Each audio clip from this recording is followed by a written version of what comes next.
Eu sou Eduardo Pires, sou arquiteto de sistemas, estou como consultor independente, depois de 8 anos sofrendo como bancário. Vou apresentar um tema, Light Switch. Todo mundo contribuiu um pouco aqui com as novidades do Visual Studio 2012, e o Light Switch é uma delas. Tem tanta coisa legal que o pessoal às vezes deixa escapar o Light Switch, né? Então, eu faço questão de apresentar. Se você for fazer um resumo do que o Light Switch pode representar, eu definiria que é uma nova maneira de desenvolver rapidamente aplicações modernas. Duas palavras, rapidamente, porque essa é a proposta, é bem rápido mesmo. E modernas porque o que você entrega realmente tem tecnologia por baixo, né? Não é uma coisa muito simples. E isso que faz o Light Switch ser bem legal. Ficou mais fácil. Bom, como eu já disse, né, ele é 100% RAD. A aplicação você desenvolve... Eu vou desenvolver aqui uma aplicação em 15 minutos do começo. Ele é nativo do Visual Studio 2012. No 2010 ele existia também uma versão beta, só que você precisava instalar. E ele já vem nativo. Para você usar o Light Switch no 2012, não precisa fazer mais nada, a não ser começar. Ele cria automaticamente toda a estrutura das telas. Então, a partir de uma base de dados que você atacha, pode ser um SQL já populado, ou pode ser uma tabela que você vai criar em tempo de desenvolvimento. Ele tem um suporte para você criar as tabelas, os relacionamentos. Com base nisso, ele cria todas as telas, né? Ele não toma a decisão de criar as telas, mas você diz que tela você quer. Uma tela de pesquisa, uma de inserção, uma de detalhe. Você vai escolhendo conforme a entidade que você quer. E o legal é que o único código que você escreve é da regra de negócios, né? Então, se você perde muito tempo pensando, para a web tem que fazer MVC, tem que escrever o layout, não sei o quê, para fazer o Windows Forms, no caso do WPF, demora também porque tem que ficar pensando. Ele faz tudo isso para você e você foca na regra de negócio, que é o problema que você vai atender, é o processo que você vai automatizar. E o bacana também é que ele pode ser hospedado no Windows Azure, né? Você faz o deploy automaticamente na sua conta, ele já tem todo o processo para ser feito, né, o deploy no Windows Azure. E então, por que eu devo usar o Light Switch? Né? O Light Switch ele não vai resolver todos os nossos problemas, né? Eu vejo como uma ótima maneira de gerar novos negócios. Porque o Light Switch é simples, você desenvolve muito rápido, só que ele tem um foco exclusivo, né? Ele não vai servir para você desenvolver um RP de uma mega multinacional, mas ele atende um foco que todo mundo precisa de sistema hoje. Só que nem todo mundo tem tempo para esperar e nem dinheiro para pagar o sistema que você pode fornecer. Então não adianta você chegar falando, vou fazer com MVC, Entity Framework, escalabilidade, e cobrar, sei lá, 25 mil. Tem gente que quer pagar menos e não tem nem condição de investir mais também. O foco é esse, você desenvolve muito rápido, entrega tecnologia, né, e atende o cliente que às vezes não tem sistema porque não pode pagar, ou prefere usar o Excel, prefere usar o Access, o VB6. Por isso que eu digo, é necessário entender a proposta desse produto, né? O Light Switch ele foca num gap de carência, onde empresas não têm sistemas por causa disso. Que nem eu mesmo venho de banco, e nem todos os departamentos do banco tinham sistemas, a gente usava às vezes Excel. Erros humanos e falta de consolidação de dados acontecia por besteira, às vezes pode resolver com o Light Switch. A arquitetura dele, ele te entrega Silverlight na camada de apresentação e tudo funciona em .NET 4.0 nessa versão. Ele distribui as camadas em N camadas e a apresentação dele é, né, Model View View Model, que é um padrão bem atual. A comunicação com a base de dados é feita com Entity Framework e você também pode consumir RIA Services, pode consumir dados do SharePoint. E o legal é que também, no final, você pode escolher se você vai querer gerar o seu aplicativo em web ou desktop. Em qualquer momento durante a aplicação, ou até mesmo depois, você vai lá e troca, ele te entrega um website, ou senão ele te entrega um WPF, um sistema funcionando. O desenho da arquitetura dele é feito assim. Ele pode funcionar com 2 ou 3 camadas, depende, se for desktop são 2 camadas, web são 3. Então a gente sempre vai ter o Silverlight na camada de apresentação. No caso do trabalhar com ASP.NET, ele vai estar rodando em cima do IS. E as conexões podem ser feitas com SQL Server, Windows Azure, SQL Azure, SharePoint ou outras bases de dados, como preferir. No caso do OData, que o Valdir falou agora recentemente, também funciona. E agora a gente vai para a demonstração. A ideia aqui é desenvolver rapidamente um projeto do nada, do zero, para mostrar como que é rápido mesmo. Aqui eu já estou com o projeto iniciado, mas só para ter uma ideia, novo projeto. Aqui são os templates que nós costumamos usar. E aqui o Light Switch. Tem a versão, você pode ser escrito em VB.NET ou em C#. Aqui eu já estou com a minha solução iniciada. A ideia aqui é eu vou fazer um site bem simples sobre uma mídia social onde pessoas se cadastram, colocam o nome, a foto, e escolhem que filmes elas preferem, né? Quais são os filmes preferidos. E o legal é como se fosse tipo uma rede social que celebridades também podem fazer seus perfis e cadastrar os seus filmes favoritos, né? Então, se a gente tem alguma pessoa que a gente gosta aí, que é famosa, a gente pode descobrir que filme ela gosta. É uma ideia bem simples, só para implementar os conceitos. Eu posso adicionar uma nova tabela, ou posso adicionar um novo data source. Tudo começa aqui. No caso, a minha primeira tabela vai ser uma que eu vou criar no momento. Então, a tabela é pessoas. Ele cria automaticamente o ID. Esse aqui já vem dele.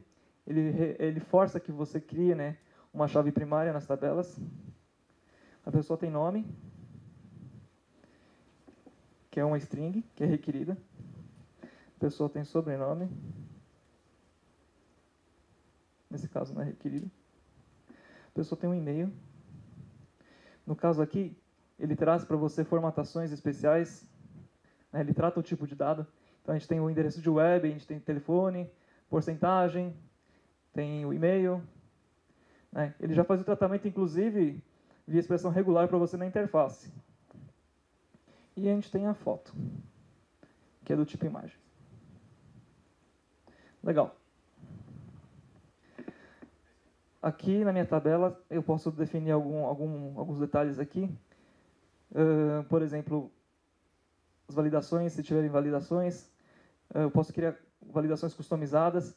Inclusive, tem um campo aqui que se chama campo computado, que esse tipo de campo, eu crio um código para esse campo, por exemplo. Se eu quiser criar um campo computado, nome completo, eu crio um código que faz nome mais sobrenome, é o nome desse campo, que fica mais fácil de utilizar durante a aplicação. Aqui a gente vai criar alguma tela. Tudo vai começar com uma tela de pesquisa. Mas ele me dá esses templates aqui. Eu tenho que, né, escolher algum deles. Detalhe, um grid view que você edita, uma lista e detalhes, uma tela de nova inserção de dados e uma tela de procura de dados, que geralmente é a tela inicial, né? O nome da tela. Opa, não pode ter o nome da entidade. Eu vou escolher o nome da entidade que eu vou utilizar aqui.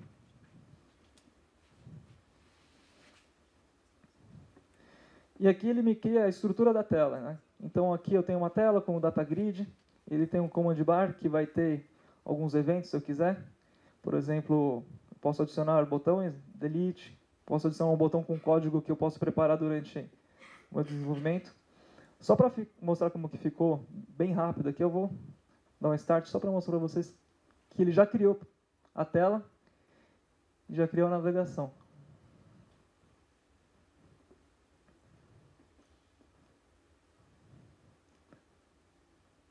Bom, eu não tenho dados ainda, mas ó, ele já cria a estrutura de salvar, atualizar. Aqui ele cria uma estrutura para exportar para Excel. A tela de pesquisa já vem funcionando. Eu tenho um menu que, conforme as telas que eu for adicionando, ele cria esse menu aqui em cima.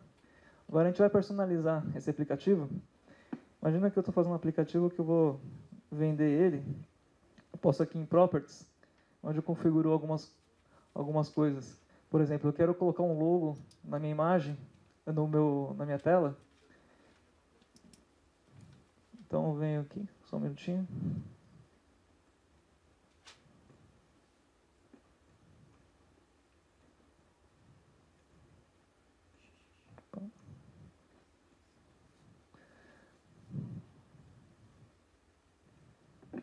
Se eu quiser colocar um logo para minha aplicação também, o logozinho aquele logo 32x32, só para personalizar. Personaliza a cultura, né, para ele funcionar.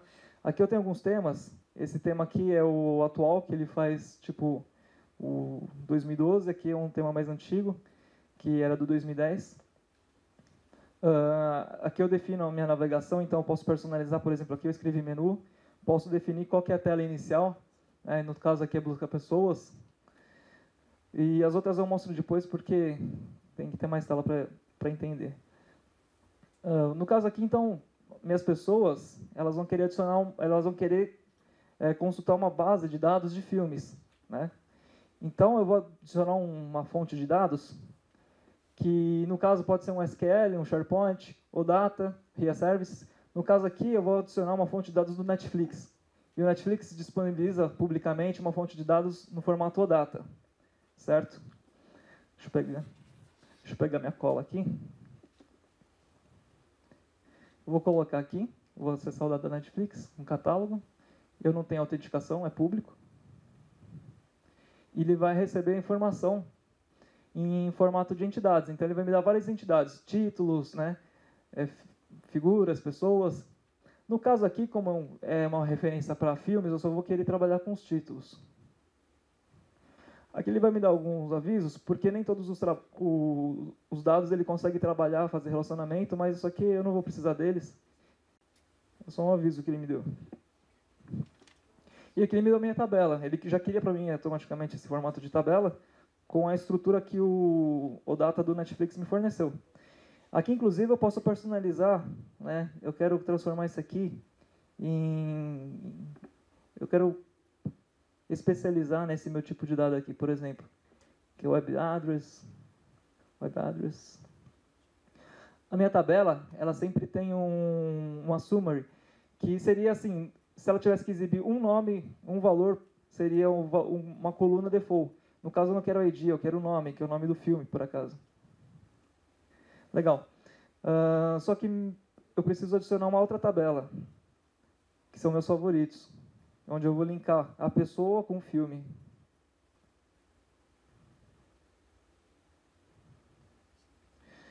Aqui, eu vou criar um relacionamento. Então, eu vou adicionar um relacionamento com a tabela pessoas, né?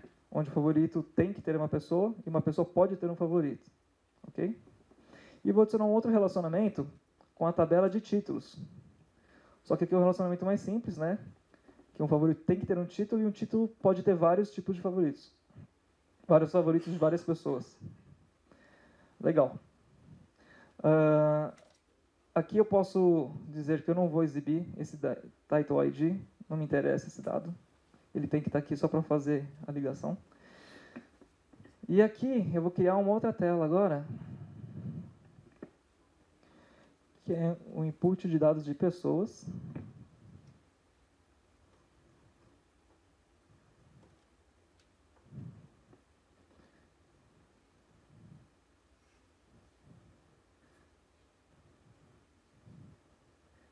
E vou criar uma outra tela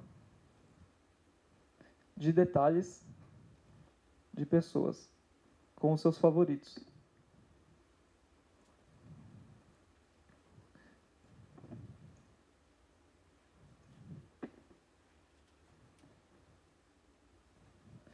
Aqui no Pessoas Detalhe é a tela onde eu vou exibir, né, tanto o nome das pessoas quanto os filmes que elas gostam. Então aqui eu posso personalizar um pouco mais. Por exemplo, aqui eu não quero favorito, eu vou tirar. Aqui esse título, hoje ele é um autocomplete box, eu quero que ele seja um modal window picker, ele pular na tela para escolher. Aqui o título, eu quero foto e texto. Aqui, como eu já tenho minha base de título, eu só vou mapear a estrutura que ele me deu com o que eu já tenho mapeado na minha base. Por exemplo, o título vai ser o nome, o subtítulo vai ser o ano de lançamento do filme e a description vai ser a sinopse. Beleza? Bacana. Vamos rodar isso aqui?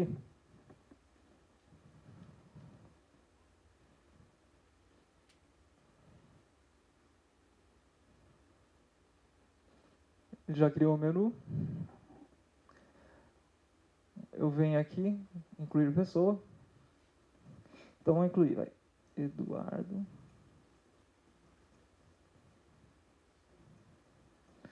O e-mail aqui, se eu escrever alguma besteira, ele vai validar para mim. Eu sou obrigado, né, a escrever certo, porque o meu tipo de dado é e-mail.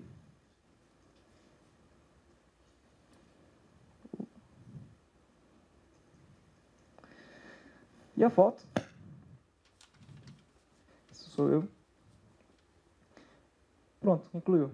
Se eu vim aqui buscar pessoas, atualizar, estou aqui eu. Certo? Vou adicionar mais um. Vou adicionar um amigo meu, Bruce Dixon. Conhece? Né? Opa.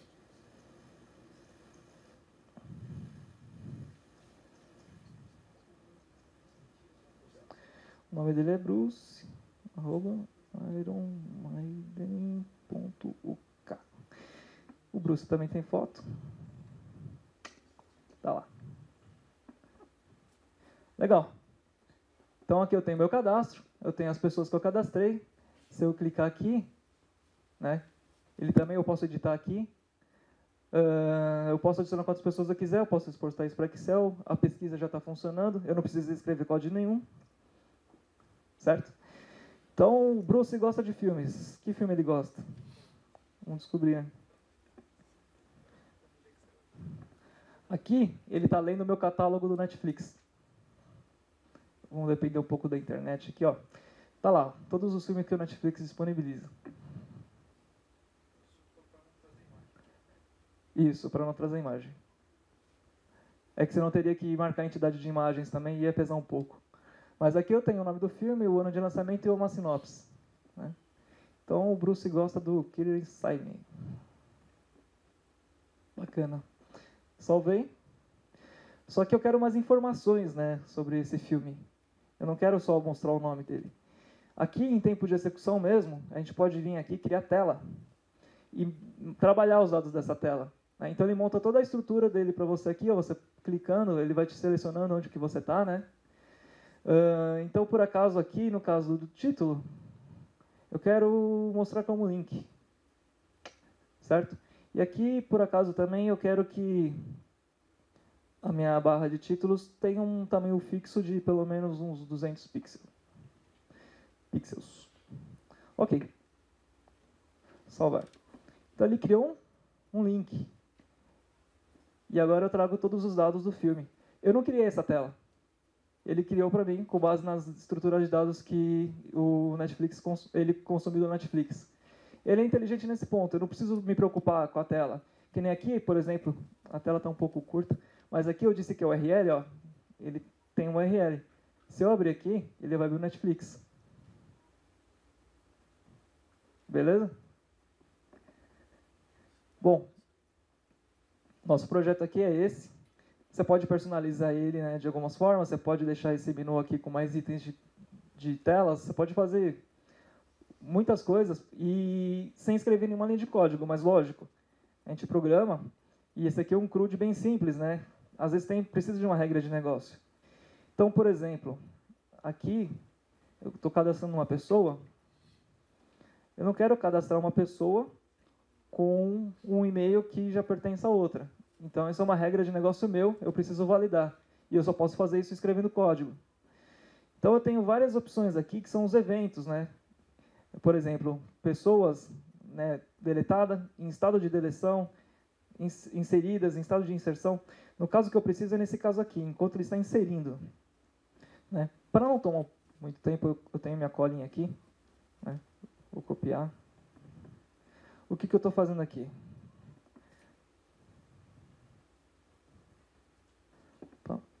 A minha entidade é pessoas.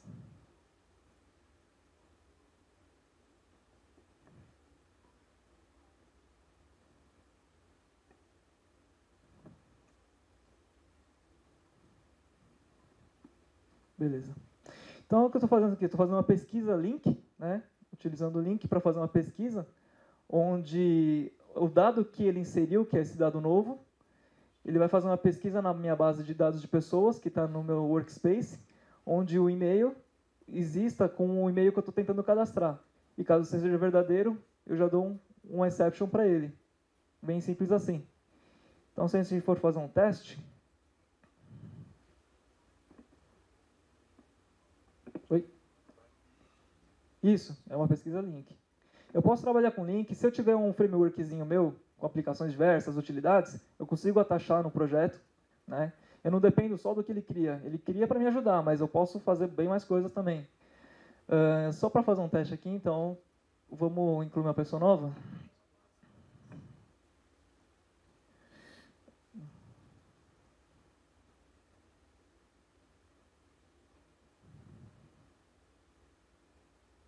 Opa. Ele deixou eu criar. Porque ele está case sensitive, exatamente. Mas isso eu valido também. Se eu quiser, né, eu mando tudo para a caixa baixa e valido. Eu vou fazer um teste de novo, então. Agora ele não vai deixar. Beleza? Então a gente consegue fazer esse tipo de validação. Né? Ele não salvou, tá? Ele está aqui, não salvou. Eu vou fechar o aplicativo, só para mostrar mais um pouquinho aqui. Aqui a estrutura dele, está bem simples, ó. Fonte de dados, telas, propriedades. Agora, se eu quiser entender como que está a estrutura dele também, aqui, eu posso mudar para File View. Então, eu tenho aqui ó, os dados de client, a tabela, quer dizer, a camada aqui intermediária comum e a de servidor. Eu consigo editar qualquer coisa aqui. Aqui é a estrutura do meu projeto web, aqui são meus códigos, eu consigo... Né, aqui o EDMX do Entity Framework. É como se fosse um projeto normal. Aqui em Properties, eu vou definir o acesso de controle. Eu posso usar o Windows Authentication, utilizando AD, ou qualquer usuário autenticado no Windows. Posso usar Forms Authentication também. Isso eu defino, né? O Forms Authentication eu posso criar minha própria estrutura de usuário e senha. Aqui no Authentication Tab, Desktop Client, quer dizer, Desktop Web Client. Posso fazer isso aqui e rodar, que vocês vão ver que ele vai criar um projeto web igualzinho àquele que eu tinha rodando em desktop. Se eu quiser, inclusive, fazer 2 distribuições, eu trabalho com o mesmo projeto e distribuo 2, né? É o Silverlight. Tem. Ela não está disponível ainda, é o HTML Client Preview. Para usar, eles estão forçando que você tenha todo o ambiente controlado da forma que eles querem. Então, você tem que baixar um VHD com Visual Studio, Windows e tal, para você poder rodar. Eu acredito que até o final do ano eles liberem esse projeto aí. Exatamente. Inclusive, o Client Preview, eu vou falar um pouquinho no final, ele gera exatamente para trabalhar com dispositivo móvel, né? No link ali você escolhe se é um tap, então você vai dar um toque com o dedo. Então, quer dizer, com o Light Switch você atende desktop, web e mobile. Eu pedi para ele dar um deploy aqui. Cadê? Ah, ele abriu aqui no meu Chrome. Vai ser uma opção a mais, exatamente. Só que daí, no caso, eu vou ter que adicionar meu cliente de HTML e fazer as modificações para ele saber, né, que é. Mas é bem simples. Ó, tá na web. Funcionando, tá igualzinho. Se eu vim aqui, a velocidade é praticamente a mesma, né? Só depende um pouco da sua banda de internet. É Silverlight. Sim. Ó, tá tudo funcionando da forma que estava para outro. Só o cliente, né? Bom, o tempo que está acabando, eu vou tentar falar rapidinho. As opções de publish, ele faz... eu posso fazer o publish, inclusive, só do serviço. Se eu quero essa estrutura de consumir, né, dados do Netflix com uma tabela de usuários, favoritos, mas não quero interface, eu posso publicar só o serviço, né? Então, eu não fico... Isso aqui não é só para gerar tela, né? Ele também posso gerar um serviço de uma forma bem rápida. Eu posso hospedar ali no IS, no caso, estou configurando para a web. Minhas opções de saída, segurança, eu vou trabalhar com o HTTPS. Minha conexão com a database, minhas outras conexões. Enfim. E, né, eu ia falar um pouquinho do cliente. Esse cara aqui, ó, só para ter uma ideia aqui nas telas, ele gera, tá vendo? Isso aqui é para trabalhar na web, mas isso aqui é HTML. Isso aqui não é Silverlight, isso aqui é HTML5. Trabalhando com jQuery, trabalhando com o que é de bom por aí. Ó, aqui ele está funcionando no iPad. Entendeu? Você adiciona um client que essa funcionalidade não foi disponibilizada, mas quando tiver, você adiciona um cliente HTML, cria sua estrutura de telas da mesma forma que eu fiz aqui e configura, assim, um toque de dedo, arrastar, soltar, né? E ele vai gerar isso aqui para você, né? No formato metro, que não é mais metro, e disponível para qualquer tipo de navegação mobile. Tablet, celular. Tá certo, para desktop, para o Windows 8. Sim. É para atender o mobile também e, enfim, né? Qualquer algum outro. Então, pessoal, dúvidas? Meus contatos estão aqui. Eu tenho um site que tem artigos sobre Silverlight. São 22 vídeos que eu tenho num artigo, do começo ao fim, todos os tipos de abordagens.